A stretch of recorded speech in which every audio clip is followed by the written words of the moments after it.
Okay, great.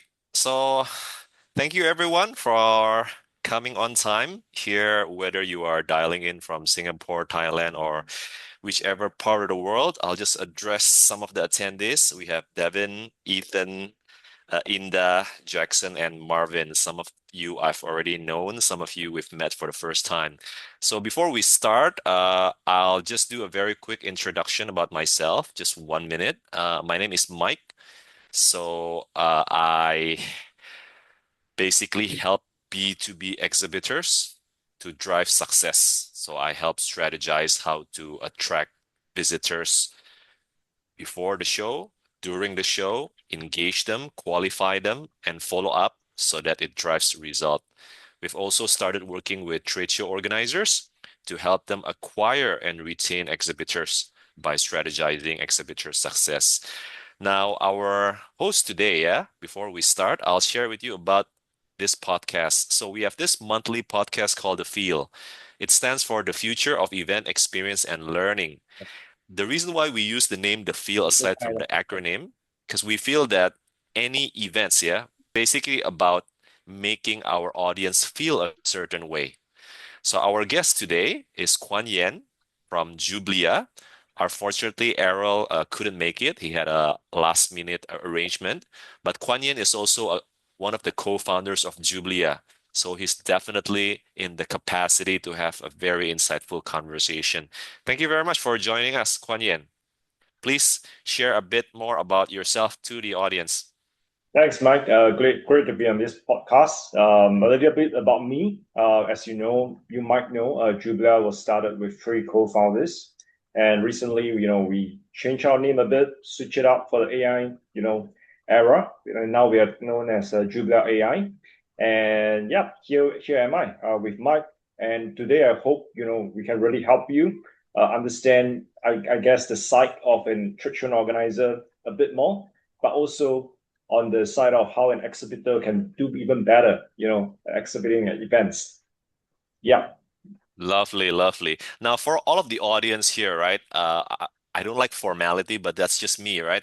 So, if you hear us saying something, feel free to type, feel free to ask questions, feel free to put forward questions that can spice up the conversation.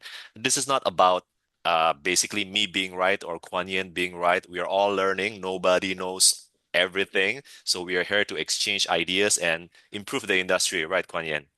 Yep, that's right. Okay, so let's first start with the most important question, yeah? Exhibition success, or people might call it trade show success, right? Different organizers might basically define it slightly differently.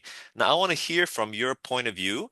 How do you define trade show success from your point of view? Or if you feel there's any gap at the moment.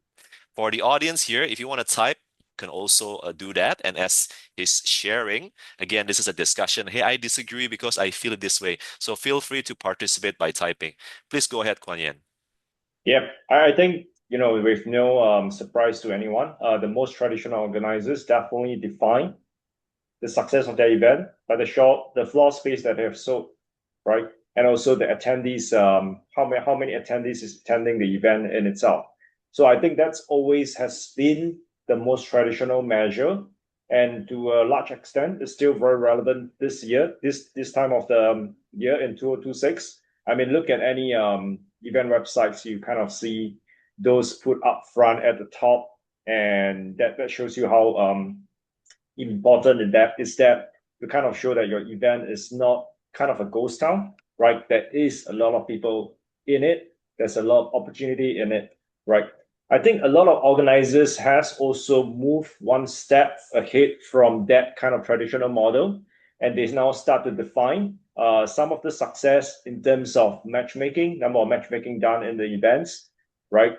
Number of speakers or high profile speakers that they are bringing into this event, and as well as number of hosted buyers and VIPs that is attending the event itself. So kind of from, I guess, a quantity measure, they have taken some steps to kind of show and prove the quality of the trade show that they are organizing, right? And I think it's a good kind of progression, and that is where it stands. I think why I guess, taking this question a bit further, where I would kind of want to see what will happen in this industry is really to take this quality measure a bit further on, right? And how it really impacts the bottom line and as well as the top line of an exhibitor.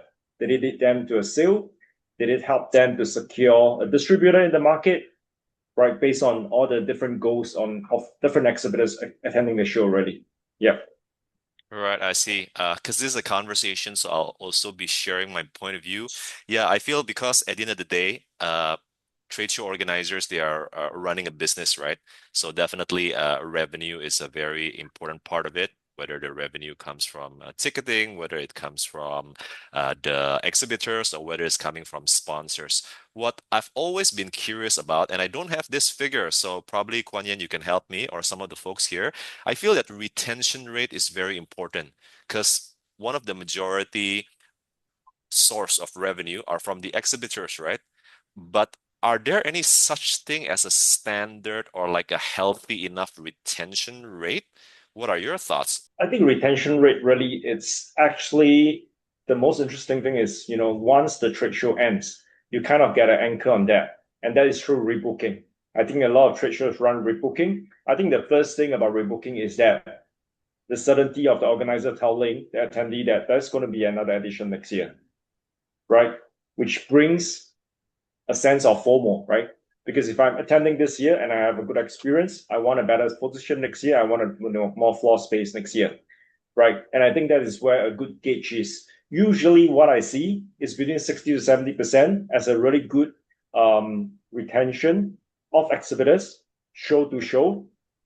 Anything more, right? You are pretty much set for the next edition. It's more of expansion of the next edition already, right? Yeah, anything less, I would say, is usually affecting the smaller trade shows or new trade shows, right? Because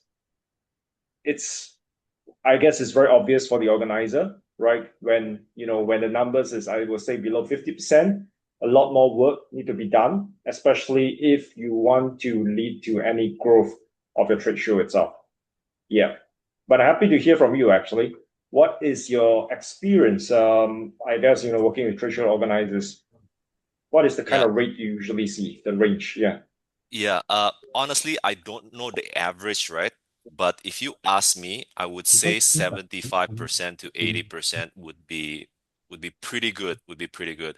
But like I said, I haven't seen it in such a large scale. So at the same time, I would love to hear from the audience. You can type it, right? What do you feel would be the healthy retention rate that organizers should be aiming for? Would love to hear it from the crowd in terms of typing as we further the second question. Now, definitely exhibitor is a major part of what drives trade show success, right? Let's talk about some of the challenges. Uh, any business is always about acquisition and retention. Having worked with a lot of trade show organizers from all around the world, including Asia, what do you feel are some of the common challenges that are still recurring when trade show organizers acquire and retain exhibitors? Yep. I think trade show is one part of the buying journey, honestly, of any exhibitors. So sometimes it can be hard immediately to see whether it has been a good trade show for them, right? Whether it has led to brand awareness, whether it has led to direct sales. So that part is always still a bit tricky and it's not easy to prove. And sometimes you do wonder if organizers should actually bear the brunt of that, right? We do know they do spend a bit of money on that, but whether the organizer is really responsible for leading them to a sale, usually, in that case, is not really, right? But one of the challenge, I would say, from an exhibitor side too, is to kind of balance that FOMO of not going in early and getting a position that is good for them next year, balancing it with whether the current edition, which may have just passed, is really leading to tangible results, right? I guess if you look at it from an exhibitor point of view, I guess that is where they will have a big balancing act to do. But from an organizer point of view, I guess it's also about leveraging on both sides.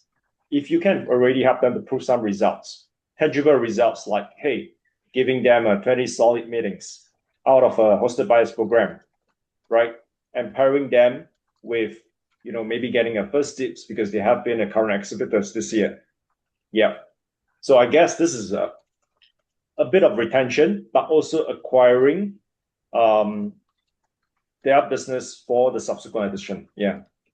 Right. Interesting insights. Our audience here, Jackson, thank you very much for chipping in. Mentioned that again, there's no right or wrong. These are all our point of view, yeah? 70% is a good percentage. Higher than 75% is superb, where organizer will boost about it online and on sales costs. Now, what I realize is interesting, we probably can dive deeper here, is that you mentioned, Mike, some of the organizers, they will get an indication of what the retention rate will be at the rebooking rate at the end of the show, right? Because the salespeople would be liaising with their contacts and basically promoting their participation for next show. But we also need to be realistic. There would be brands, right? Exhibitors who are like, okay, great, we got leads, but we still need to follow up these leads, right? We don't know Yeah. where these leads will lead up to. And at the same time, what do you feel would be, again, you might not know this, but let's discuss about this. What do you think will be a great retention rate to secure at the end of the show, whereas the remaining is okay to do the follow-up? So for example, right, I'm targeting a 70% retention rate, and that 70% retention rate, to put it simply, consists of 70 exhibitors. What do you feel would be ideal, if any? Mike, at least 50% of that 70 target, right, should be secured at the end of the show. 70% should be secured as I'm following up with them what the result is, which happens post show, right? What are your thoughts? Again, the audience, feel free to chip in. This is a conversation. This is not about, us knowing it all. It's to invoke Yeah. conversation and exchange ideas. Any thoughts about it, Kuan Yan? Yeah, I think the first stage is already about FOMO, right? You use the FOMO on site, show the floor plan, rebooking. So I think that at that phase itself, the consideration is not so much about what do I achieve, because a lot of people will know, right? It's part of the journey. It's not the end of the journey at a trade show, although it can really supercharge the buying journey. So that part, I would say, if you get a 70% retention rate, you are pretty much set for the next edition, right? Although in some sense is that it really depends also on the criteria of what you consider a retention rate, because in that 70%, it could be an indication of interest, which may not be as solid as someone who has already signed on the dotted line, right? But following that, if you don't achieve 70%, it's all hope is not lost, right? But on the next phase itself, it's a lot more about proving whether this event worked for them, because you are past the FOMO stage. Now you need to show results and follow up with them to see if they actually get a good, I guess, attain a good result for themselves after the event itself. So that process itself, I think within the first 6 months, you should get a good indication of about 50% of that going through. So the remainder, it might be 40% who hasn't really committed. Out of that, I would say at least half of that should give you an indication whether they sign on or not. Because after 6 months towards the next edition, it's kind of considered, I guess, a bit late game already, right? And of course, the late game is around new exhibitors and as well as expansion of the event itself. Yeah. So that's what I Interesting. feel actually. Yeah. Interesting. FOMO. We always need to strike when the iron is hot, right? But at the same time, just like what you said, there are always, I wouldn't say leakages, there are always stakeholders that we still need to follow up. We still need to convince for whatever reason. And again, we have our star participant here, Jackson. I know him personally. He mentioned about 2 months cooling period. Again, to make this even more fun, yeah. So the audience, please chip in. You can disagree. Hey, Jackson, I disagree. It's 3 months and what have you. Now, before we go to one part that you mentioned really interesting for me, hosted buyer meeting. At the end of the day, it's a matchmaking, yeah? Whether the matchmaking is facilitated by the organizer, whether the matchmaking is basically started by the exhibitor or ideally with the buyer, it's all about matchmaking.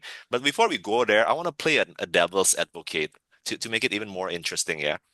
Challenges in acquiring exhibitors, because I work with exhibitors and I kind of hear it from their point of view.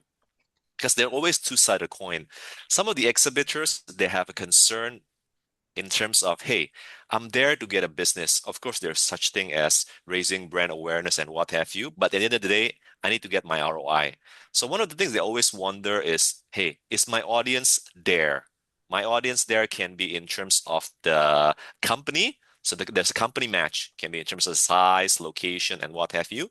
The second one is my target audience, right? They might not be the main decision maker, they might be the influencer user, but they're there. Now, the second question that I don't have the answer. I'm always wondering, right?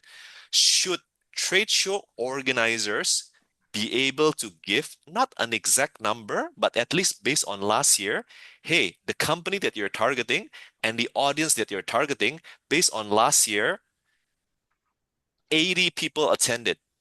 Do you feel that should be the do you feel that trade show organizers should be able to provide this? And do you feel trade show organizers are providing this? I will say Feel free to disagree. Yeah, yeah, this conversation. I would say they kind of provide this through demographics, like how many people who registered are a certain segment, right? And I'm sure they share this across when they are trying to acquire a exhibitor for sales for the next show itself, right? But the thing is, as we are going into the hosted buyers portion itself, right?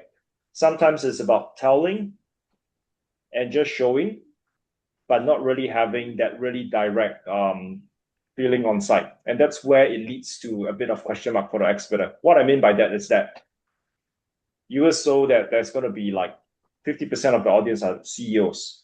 But if you're standing in your stand, maybe it's not a good floor space that you have gotten. Maybe you're just unlucky. You didn't actually see as many of that was reflected to you. And then that became a problem, in the next stage of acquisition, right? Because you didn't feel that you sign up for the correct thing as an exhibitor, right? So I think that is where organizers also see, right? That I can get everyone into a marketplace, but doesn't mean that I can be very sure who is appearing at each booth. And that's where engineering concepts comes in. Engineering concepts meaning hosted buyers program, VIP program, even in defense show, you have delegations, courtesy call, and those kind of stuff. All these are actually trying to engineer certainty in the event. Hmm. On top of serendipitous, someone really solid appearing in your booth itself, Hmm. right? So I think it's always that mix in the marketplace. And this is where it gets a bit tricky for the organizer because while they can tell you a certain demographics, it doesn't mean they can bring you, right? And that is where the question marks comes. And this is why organizers do take the step towards that certainty itself, which I find is a great progression actually, because we are learning from our basically biggest clientele, right, which is the exhibitors. Yeah. Right, right. Now let's go into hosted buyer meeting. Of course, at the end of the day, like you mentioned, it is ideally trade show organizers should be able to facilitate this meeting to happen, whether Mm-hmm. to arrange it directly in a sense hosted buyer meeting, or Mm-hmm. providing the profiles of the exhibitors, profile the attendees, giving the matchmaking, whether it's a recommendation and what have you, right? How Yeah. important do you feel is hosted buyer meeting, and how how well do you think organizers have been implementing it? Okay. Um, I don't think hosted bias model cuts across different type of industry. I think it's Okay. applicable for industry that actually, I guess the items are, you know, expensive. For example, in aviation, you need to meet, right? You can't just go to a booth and sign off a deal, right? So that's where the purpose of hosted buyers comes in. The item size is expensive. It's worth engineering some of these meetings because it can lead to better certainty for the exhibitors itself, right? But actually, in honesty, hosted buyers program are super expensive, right? You not only need to host the buyers, you do need to host them in a good place. And of course, you need to cover, in many cases, the airfares, right? And actually, other than hosted buyers, there are also other layers before you actually get there. Actually, the most based and I guess less focused, and usually it's more of a system approach, is the organic meetings. Meaning I put a system there. Anyone who wants to, chat up anyone or want to make a meeting, we let them be. But in my experience, organic meetings do provide a very good foundation and a base of meetings. So it's more of organizer actually moving beyond a more, I guess, systematic approach to you just using a system to kind of fulfill that layer. The next level are VIPs, right? There are certain VIPs, we give them some perks, but they will become because it's a community event. And I feel that for the VIPs layer, it's also something not as tapped on, right? In the sense that we usually, yes, give them and attract them to the show, but we don't really help them or kind of even mandate them to do something in the event itself. And again, there's an attrition rate. If you give free tickets, some of the VIPs don't even come, right? How do we make that process more structured? And the same methodology goes into hosted buyers. Hosted buyers, if you host them, you pay for it, there's a lesser chance of attrition. But at this level itself, I think one of the interesting take is that I see some of the organizers, and I have spoken, deep conversations with them on that, is that when I see that when they run a hosted buyers program, I sometimes ask them, are you running it like a hosted visitors program? Because while they pay for everything, they don't really have a program running for them. So it's more like, okay, you need to make a minimum of 6 meetings, but you just pass me the name cards at the end of the day and you're done, right? And the difference between a hosted visitors program in that sense and a hosted buyers is structure. And when you go to a hosted buyers program, it's really about not just setting a minimum number of meetings per se, but getting the right people to meet in the best setting. And this can be a different type of models, right? The most known models, I think, I would say in the travel industry, is getting these buyers set up with meetings, them taking their agenda, going to each booth to meet, right? We have seen other models in regional trade shows around here, which is the reverse trade show model, which is where we host the buyers in a room, maybe the top retailers or even the top chain stores, 100 of them in a room, and the reverse exhibition model is that the exhibitors comes to meet them, right? And the exhibitors will, because if they are the top, buyers, why not? And the last, I guess, model that we see is really planting a lounge, right, or a meeting space where the exhibitors and buyers come and go depending on if they have a meeting in itself, right? Then we are faced with the reality of the size of the show. Some of the shows we do, work with are really huge, 2,000, 3,000 exhibitors. Some are one hall, right? And different models cut differently for each show. For example, in the large trade show, you can't really do lounges. Firstly, these trade shows sometimes are so popular that they don't have space for you. And secondly, exhibitors who is in hall 10, asking them to walk to hall 1 is not very viable and feasible, even though it's a top buyer that you're meeting, right? So a lot of consideration come into place, but I would say at the pulling it to the end of the hosted buyers program is really about structure, a structure that work and a program that will drive tangible outcomes. Yeah. Right, right. When it comes to hosted buyer, I'd like to dive deeper a bit. Yeah, I have this point of view that there's a tendency that trade show organizers would, correct me if I'm wrong, they would actually have a credit that they promise to their, basically to their exhibitors or whatever you call it, sponsors, right? Hey, you're gonna get 10 meeting slot, you're gonna get 10 meetings, 20 meetings, and what have you. I think sometimes that amount kind of forces the trade show organizers to arrange meetings that are not actually high quality in order to meet those numbers. So I would play the devil's advocate. It might be interesting not to focus on the quantity of the meeting, but more on the potential value that might be generated from that meeting based on the exhibitors or sponsors' average customer value or the duration of the business, which is the lifetime customer lifetime value. Because I feel there's a tendency to force the meeting to happen. But I would like to hear your thoughts because it either works both ways. Because there's this conflict of interest in a way that I wouldn't say conflict of interest. Some buyers, they're not really qualified, but they're trying to get into the program in order to achieve the objective that they have, even though their readiness or willingness to buy is not that high. So the qualification is very important. Yeah, While at the same that's true. time, the feel free to disagree. At the same time, for the sellers itself, they want to get as many meetings as possible. There tends to be the focus on more. I feel it might be interesting to reevaluate it in terms of value versus quantity, because the perspective value of one meeting for an exhibitor or seller might be different than the others. Would love to hear your thoughts on that. Yep. I think we discussed this kind of at the start in the way we perceive traditional events, right? Like trade shows, in the sense of quantity.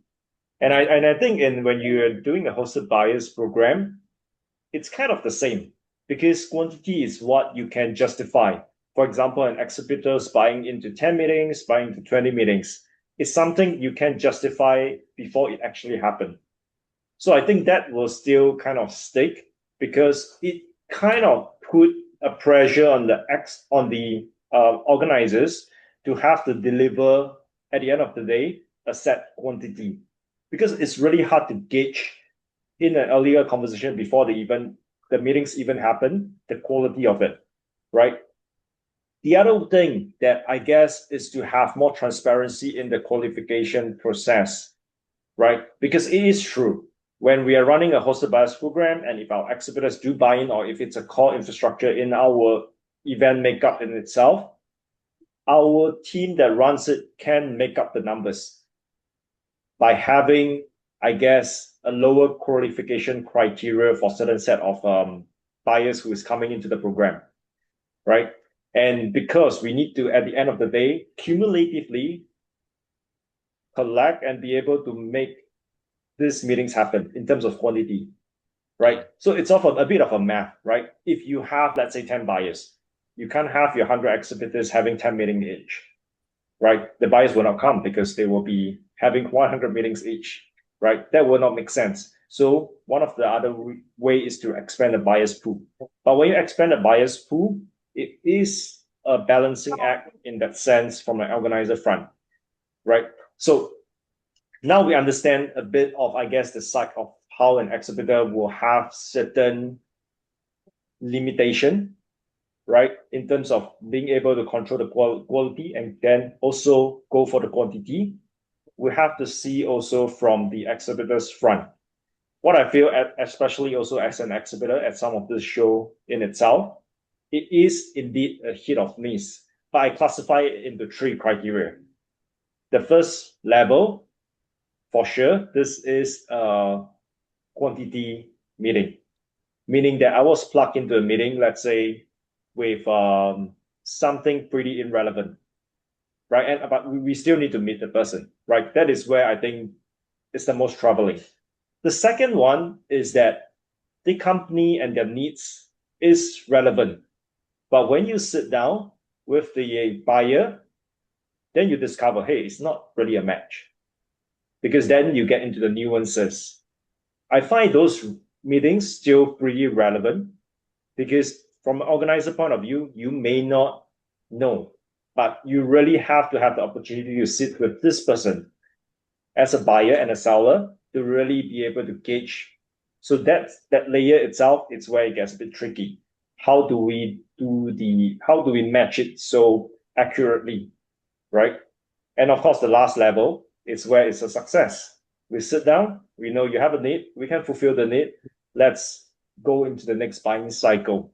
It could be costing, proposal, MOUs, or whatever. yeah. Yeah. I like what you said. So, if I were to make a call on this, which I'm not a trade show organizer, but I think the statistics that would be really appealing for exhibitors, I'm putting myself from the exhibitor's point of view, is that hey, this is the number of meetings that happen. These are the numbers of meeting of which both parties are satisfied. Yeah, Ideally, only if of course all of the the meetings. further the organizer goes, the better value they provide, right? This is the number of meetings that happen after the meeting that happened at the show. And this is the Mhm. sales. Regardless of whichever how further you go, I think the further it is, the more it gives a vote of confidence in terms of quality for the Yes. exhibitors versus just, hey, this number of meeting that is done. Because we don't know, Mhm. a meeting done might be, I always use this analogy. I know it's funny. It's like a date. Yeah, I had 7 dates last week, but they're all lousy, just 5 minutes. So it Yeah. does sometimes mask the quality.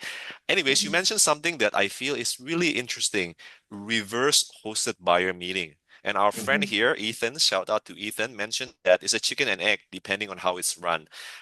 There's this event in Australia, AIME, where the structure Mhm. is turned around. It's around hosted buyer meeting, where the sellers are invited surrounding it.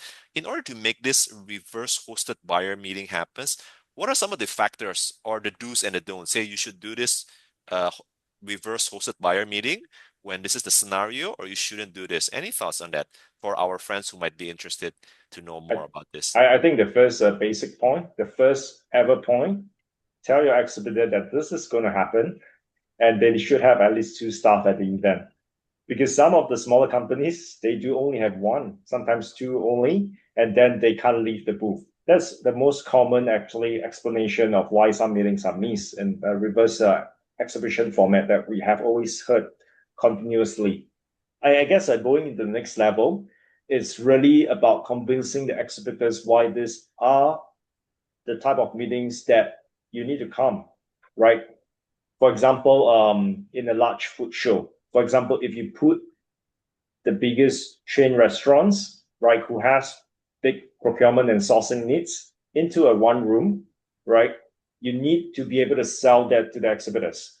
So one of the other, I guess, a common mistake that I see a lot of this reverse format not getting the point across is towards the exhibitor. They know that they are going to have a meeting in this room, but they don't actually know why they should be here in the sense that it is actually a very high value room to be in if you actually get a meeting in. So selling that across the exhibitor should not be left in a one line in the exhibitor's onboarding document, right? It should be up front and center. And it really starts from how you package the program, how you name the program, and how you market the program, right, as part of the exhibitor's package in itself. Yeah. So I think these two, I guess, common area, which I feel is very basic, but it's often missed, actually. Yeah. Like you said, I realized that this is not only limited to trade shows. The higher value and engagement is in terms of what is at stake. At stake might be the amount. At stake might be the importance of building relationship.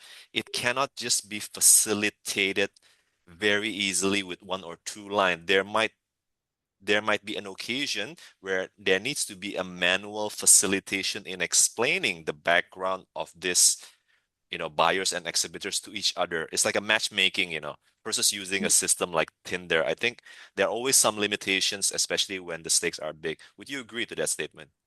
Yeah, I can actually give you an example, a real example. And this is one of the show that we work with in China, right? China Beauty Expo. China Beauty Expo. It's a Okay. huge beauty show, the best one in China. And they do this very interesting program.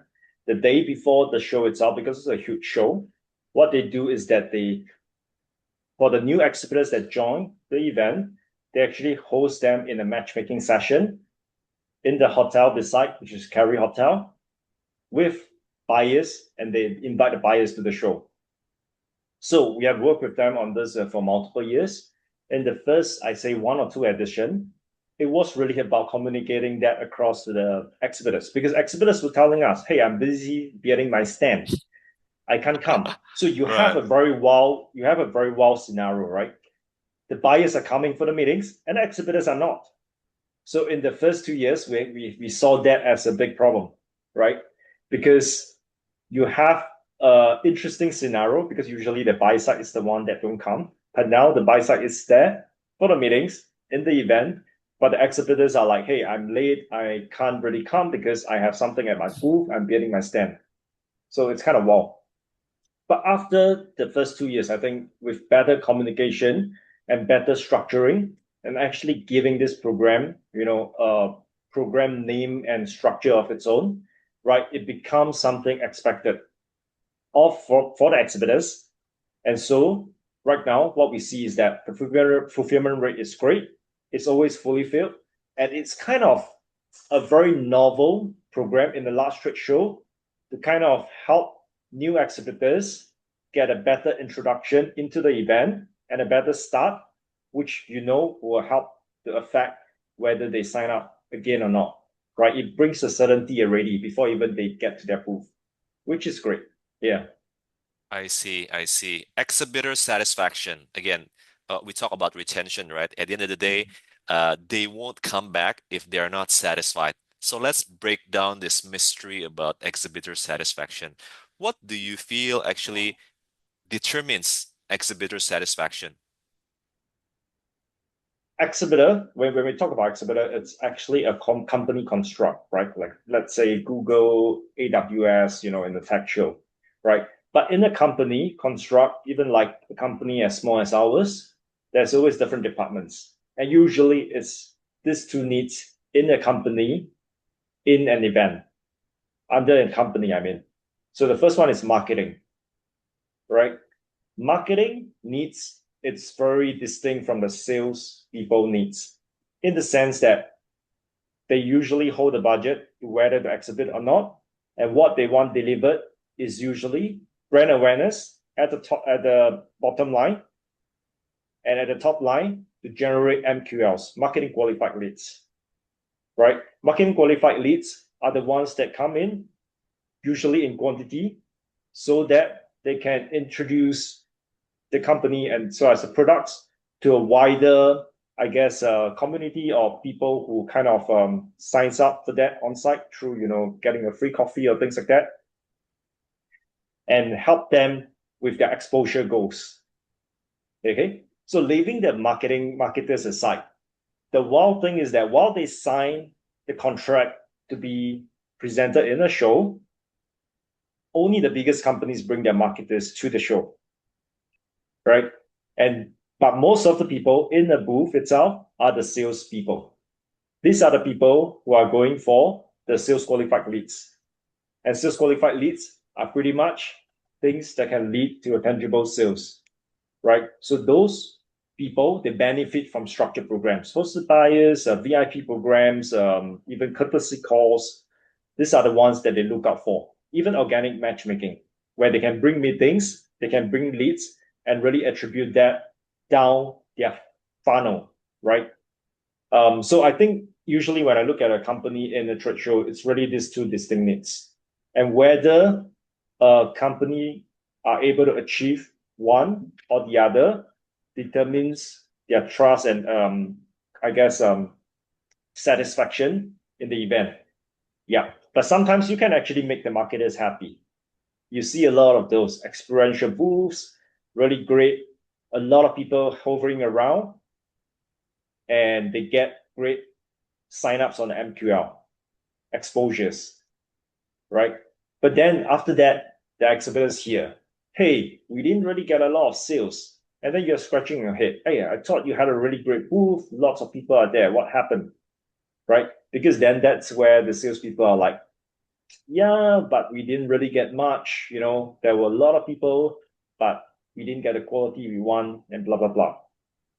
So you can get into that kind of scenario, right? But essentially, MQL and SQL, I think those are the most important point to make an exhibitor happy or not happy, or somewhere in the middle. Yeah. Right. So can I paraphrase what you said that Mhm. actually, as a trade show organizers, the sales team, the team that are basically selling the booth, right? Whatever package that they sell, they should be able to map out what are the needs, not in terms of the organization because it is a construct, the needs of the stakeholders there. Mainly what Yeah, are the marketing goals and mainly what are the sales goal. Am I right to say that's that? right. That's right. They should be smart enough to know, actually. Yeah. Okay, that one I totally agree because at the end of the day, it's alignment. And the typical problem that we see is that it's always a cat and dog fight. Marketing says, hey, we've generated good leads for you guys, and the sales mentioned that, hey, it doesn't really convert to sales, right? I think that's the misalignment that often happens. At the That's right. same time, regarding this exhibitor satisfaction, right? From my point of view, again, would love to hear from the folks here as well. Feel free to disagree, argue, whatever we say. Uh, if I were to define exhibitor satisfaction, I agree with what you said. At the same time, I would view it from another angle. I would divide it into three. So the first one is basically the visitors. At the end of the day, if the trade show organizers are not able to bring in their target audience in the quantity that they wish for, what do I mean, Mike? If let's say I'm investing, I'm making it up, 50,000 for a booth, and my average customer value is only 1,000, and only 100 of my target audience are attending, not to mention the conversion rate, I'm not going to be able to get the ROI. So the first one is the visitors. Go back to my original point. Quality, are my visitors there in terms of the company, in terms of the target audience? If let's say trade show organizers are able to get this data, at least from last year, they'll be very interesting. So the second one I realized is the support from the organizer, as you mentioned. Those support might be in the location of the booth, in the type of the booth. That support might be in terms of the programs that they have. You mentioned experiential marketing, you mentioned hosted buyer program. Yeah. So the support from the organizer, because I've heard stories as well. Again, I'm not trying to say that the exhibitors is all right and then the organizers are evil, right? They're always both sides of the coin. I hear some exhibitors mentioning, yeah, Mike, the moment I become an exhibitor, I'm kind of left on my own. I need to do everything via the digital. There's no one I should talk to. So I think support should also include, hey, whenever I need questions, someone to ask, or make the platform as easy as possible so that I get support. Support might be before the show, during the show, or perhaps after the show, right? So that's the second element I feel, not only in terms of the visitors, but the quality of the support. Now, the third one, what I realize is often missing is the performance of the exhibitor. Now, the trade show organizers can actually bring in the quantity of the visitors. They might bring in the quality. They might give support. But at the end of the day, if let's say the exhibitors are not able to close the deal meaning attract people to my booth, engage them, qualify them, interest them, uh, get their leads and make them willing to be follow up and follow up quickly, nothing's gonna happen. So I feel it's a dance. So sometimes it is true that exhibitors have a valid complaints. Hey, the organizers are not bringing me the target audience or support. Or it can also be the case, like what you mentioned, within that room, there are your audience. For some reason, you are not able to convince them to come to your booth, engage them, qualify them, or even follow up because there's also usually a gap over there. What are your thoughts, Kuan Yan? Feel free to disagree whatever I said. This is my observation. Yeah, I think there's always that two layers. Again, I go back to MQL and SQL, right? Organizers craft the numbers and the programs to really tackle this tool for broad base across all exhibitors, right?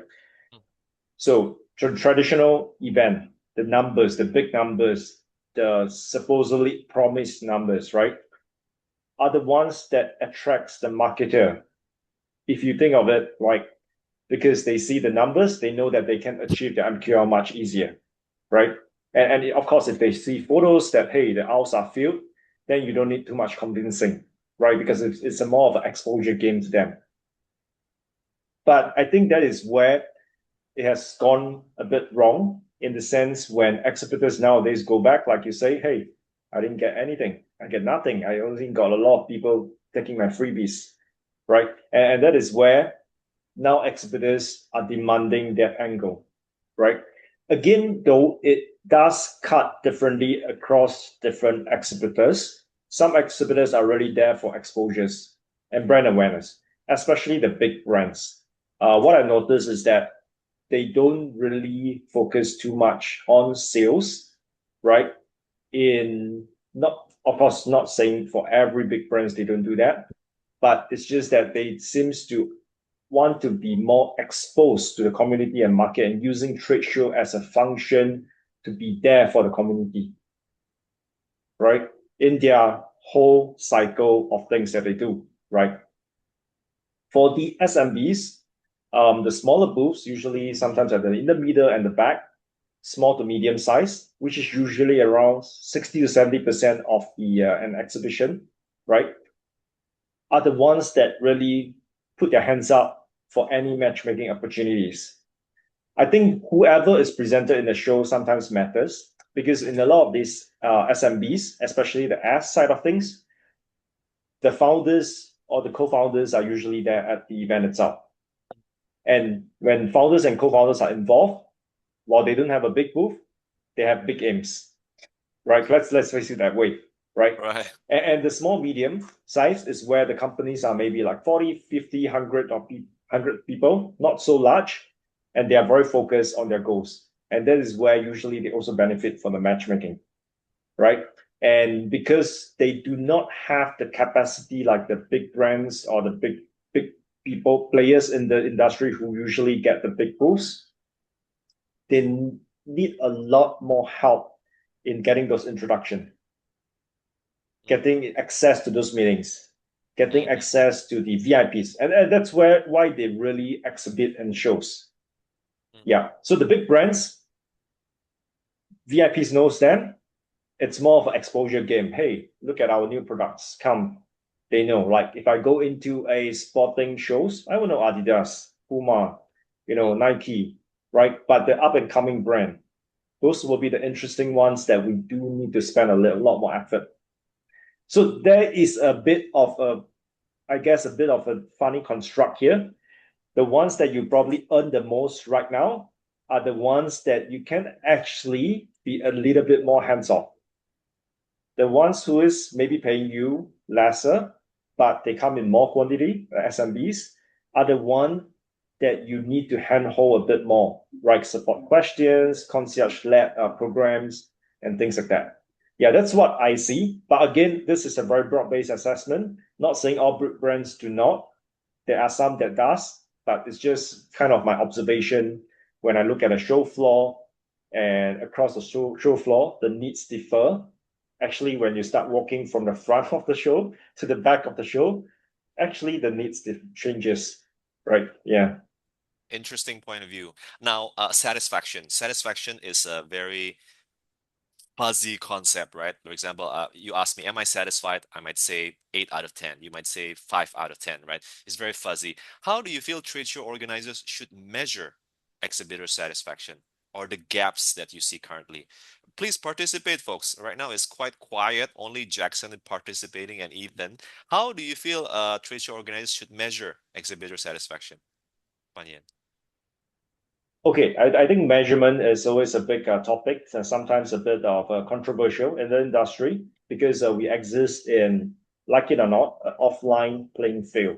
And that is why it attracts people to come and exhibit and participate in events, right? So it is not going to be a case where we will be able to measure to the extent of like Google Analytics, slice and dice, doing so surgical kind of analytics, right?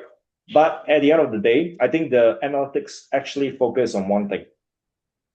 We need to prove the base fundamental that your presence, whether you're paying attendee or you are trip visitors at the event, that you have a return on your investment, right? And sometimes it's not a monetary investment. So actually the good word to use is return on experience. You invest your time, you get a good experience out of it, right? So for exhibitors themselves, again, we go to MQL, SQL, they can measure it across, but just take note that MQL and SQL is a fundamental measure that we bring across in a company, right? So it's not like a trade show needs to be totally responsible for one. because they do go to different trade shows and they do run their digital campaigns, right? But it needs to show that it is a contributor into that extent. So that is where the measurement is required. For example, lead scanning data, very basic, very fundamental quantity. How many you have scanned. This is how I add to your MQL. How many hosted bias meetings you have, how many organic matchmaking meetings you set up based on the effort of your salespeople, right, in the event, are fundamentals that you can bring in and tell them that, hey, this is how I contributed, right, to your company, right, based on your spend in the event itself, of course. So that's where I feel the kind of perspective we need to take, because I think where I say it's been controversial is that we kind of have taken sometimes it a bit too far, like whether we need to really slice and dice so much, but really missing the point, how it really affect their bottom line of measurement. Yeah, we don't really need to go for the top line because fundamentally people understand we go to events because it is an alternative marketing channel that is offline for staff, right? And anything that we can measure on top of it, it's going to layer on it rather than saying that the base fundamental is, for example, like digital, it's measurable from ground zero. It isn't, right? You actually have to go out there to measure it, which brings to my point. One of the way to kind of really measure that is through the use of the engagement tools, right? Firstly, tangible numbers.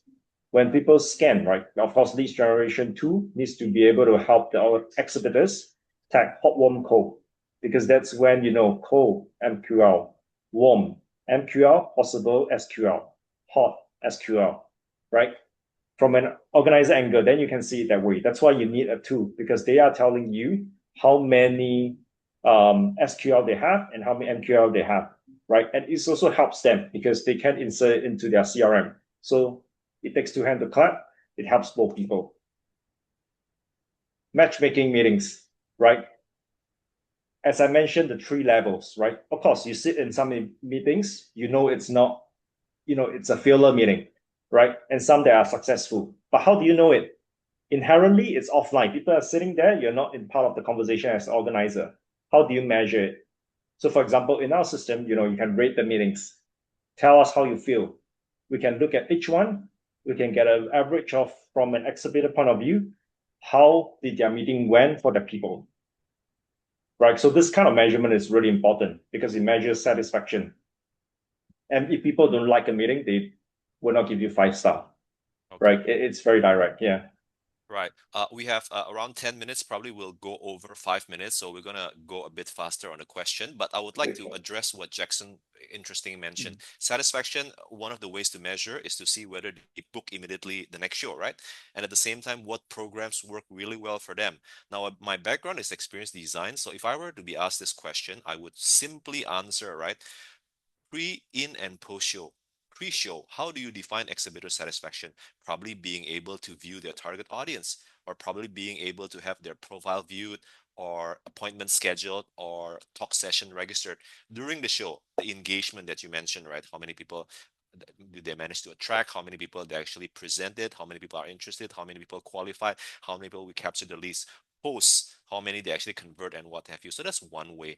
Second, the biggest gap that I often observe is that as an experienced designer, right, a lot of the feedback is being done through forms and it happens post show. Now, if I were an exhibitor, right, post show, I'll be so busy following up my leads. If I were expected to fill in the feedback form and it's via typing, even if I do it, I'll only give the organizers quantitative feedback, but not qualitative. But actually, the devils are in the details. If you're able to be in front of them and they share, hey, which program works, which spaces work, which support works, which one I do not like, that is the golden nugget upon which the experience can be improved from various factors. I'm gonna speed in a bit right now. Attendee, of course, at the end of the day, the exhibitors are there because of the attendee. How would you determine attendee satisfaction and how to engage them? Attendees satisfaction is a lot more on the experience itself. And of course, when you talk about attendees, there are different grades of attendee.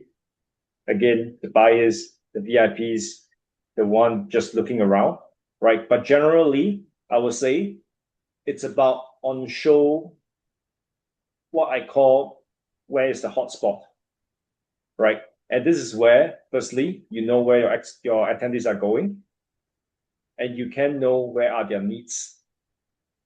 Okay, so and secondly, actually, and very importantly, and this is something that we start to really see it a lot more in depth when we relaunch as Jublia AI, because our whole entire system became conversational because we use AI to power it.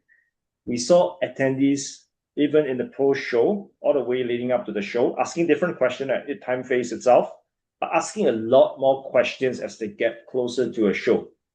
And some of the things that you can really see is that in pre-show, the 4 weeks to 2 weeks out, or even 1 week out to the show, is a lot of sourcing questions. They want to first, in the pre-show, find out whether it's worth them to take the bus, take the taxi to the show, or sometimes even take a plane, right? Because regional, attendees. So a lot of sourcing questions are made pre-show, right, across the entire universe.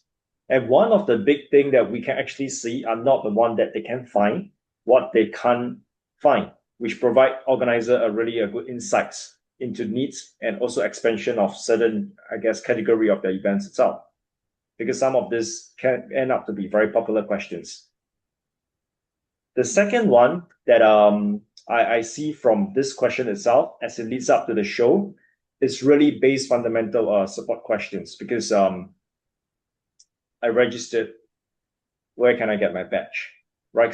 This simple question that can deter even a visitor from visiting. If you don't have a ticket on your hand, it does maybe 10 to 20% deters you from actually appearing at the show because it's just so unpredictable whether did I have it or not. Right? I mean, free tickets aside, sure, but some of the, let's say, VIP tickets or not, if they sign up, they didn't get it, it puts a lot of confusion up, or I guess things that they may not take on if they have better things to do on the day itself. Yeah. And then lastly, at the show itself, this is where I think that return experience matters because they make the effort to go to the show. What we see on site are questions that deals a lot more with operations, right? They start to assess, hey, where do I get food? If there's a lunch provided, is it good or not, right? The Wi-Fi, the sessions, right? The lighting, the sound, is it too noisy and things like that. These are things that they kind of give you as feedback through their question that they ask, right? As a return on experience things. For example, where can I find a place for coffee to finish my work and continue with the show. So those are things that we always see attendees asking on site itself. So it does depend, right? In each cycle itself, the most important is at each time phase, pre-show, going to your show, and during your show, what are people asking and what it matters to them. And the first point of thing is that you actually are able to record those and know and see for that matter itself. Yeah. Right. I'll just go very quickly from my side. Thank you very much. That's very interesting. My side as an experienced designer, right, I would divide into two. The first one is their satisfaction in terms of logistics. Logistics, like you mentioned, I can find the place. I'll be able to find the toilet. I'll be able to do things that are logistically expected, right? But there's always something that's above it, which is the experience. What makes it extraordinary? What makes it memorable? So when we map experience design, I'll always use this formula. The pre-show is about anticipation, how much we can make them excited about what they will see. It's imagination, the program that I'll be able to attend, the booth I'll be able to visit, the people I'll be able to talk with, the product I'll be able to see. How well do we design anticipation? Now, during the show, it's about immersion, participation. How well am I able to participate in what I imagine in the real world so that it is basically happening, actualized? Whereas post show is about reflection, how well I'll be able to remember about the show, about the booth, and what have you, so that I will want to go there again. I will want to post. I will want to share with my colleagues. I will want to respond to the follow-up of the exhibitors because it's so memorable. Now, we have two more questions. I'll go very fast because we are over by five. We will be Oh, over 5 minutes, right? Okay. What about data? How important do you feel it is for organizers to collect or analyze data? Or actually, they're already collecting it, but they might not be collecting the data that they need, or they have a plan for analyzing it. What are your thoughts as a platform? I think it's important to collect and also to see how they can reuse this data for the benefit of the attendees. I think Mm, analytics, everyone is doing it, but packaging into products that is tangible to the attendees are something. Just not to kind of say too much, but we have seen organizers, the front ones, what they are doing is that they are packaging this data and kind of doing like a clay.com, right? Which is but for an on-site event. And that's where they can deliver the leads, insights tangibly to attendees, and not just telling them about the email address, telling them about the contact details. There's something more, right? Their needs and things like that, which are unique touch point or data points that an event has. Yeah. yeah, because I feel events are really, really under leveraged in terms of zero and first party data, because those are the data that are not captured by the AI, right? But it can be facilitated and captured. Now, Yeah. last but not least, let's close it with this, right? We talk about so many things. We talk about how to define success. We talk about basically exhibitor success. We mentioned about attendee satisfaction as well. We also mentioned about hosted buyer meeting. So if you were to give your word of wisdom, right, what are the, I would say, top areas do you feel organizers should improve to deliver better success? Honestly, just one area, the quality of the show. And in all aspect, I mean, hosted bias program and things that are more tangible are one aspect of it, but the entire quality of the speakers, the sessions, the matchmaking should be much more engineered because I think as we head into the future, a lot of organizers is going to see lots of competition, right? Regionally or within a area in itself in terms of the same type of shows, but who can really shine out? It's no longer just saying about the numbers, but how deeply embedded they are in the community and the way the community work in a year-round cycle, right? And through contributing the quality at that 3 day show itself as part of the entire annual community cycle itself, it's going to be very important, right? It's a bit vague, but quality matters and it can be engineered, moving forward. Yeah. Yeah, I will close it with mine. I really like the word engineered because at the end of the day, the way I see this is that just like what you said, trade show organizers' role is to engineer or facilitate this matchmaking to happen. Now, also bear in mind, guys, for you who are trade show organizers, if with all the technology, with all the data out there, if your exhibitors are able to engineer this matchmaking themselves, either via LinkedIn or what have you, and they can do it themselves, then they wouldn't come. So what is that extra thing that trade show organizers are able to facilitate or engineer better that they couldn't do it themselves with all the technology, Clay or LinkedIn? Anything else that you would like to leave a parting message? I think I'm good. But I would say this conversation doesn't end here. We need to continue this. And I look forward to your future podcast, talking and trashing about all these points, with the audience and together, bringing the community forward, better design, better experience design and events. It's really something that will be super needed to prove it as always the best, I guess, channel to generate leads for any exhibitors, right? Undisputedly. Yeah. Thank you very much for your time, Kuan Yan, and also for everyone here. I'll talk to you again soon. Have a good day. All right. See you.